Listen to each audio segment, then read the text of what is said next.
The truth is, this did unfold more quickly than we had anticipated. Heartbreaking, shocking scenes at the airport.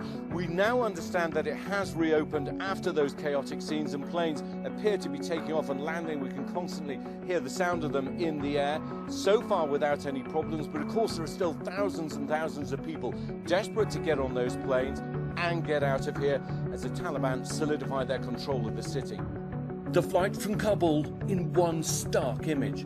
A US military cargo plane reportedly carrying 640 men, women and children, all fleeing Afghanistan for their lives as the Taliban seizes control. Desperate crowds had been rushing the runway, trying to get on board planes, even clinging to aircraft as they taxied for takeoff.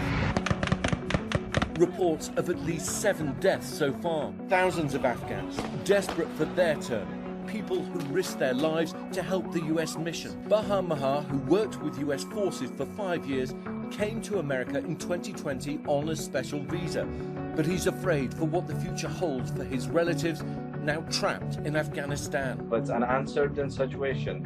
People doesn't understand how the Taliban will deal with them. The Taliban now guarding the only way into the airport and so far letting only foreigners pass. The group declaring they're in full control, setting up checkpoints throughout the city. This is our first time out onto the streets of Kabul since the Taliban came to power. There are pedestrians, there are cars, people on bikes. The Taliban are out in force. You see them at different checkpoints around the city. But we've been driving for 5 minutes, and what's really noticeable is we haven't seen one woman out on the streets.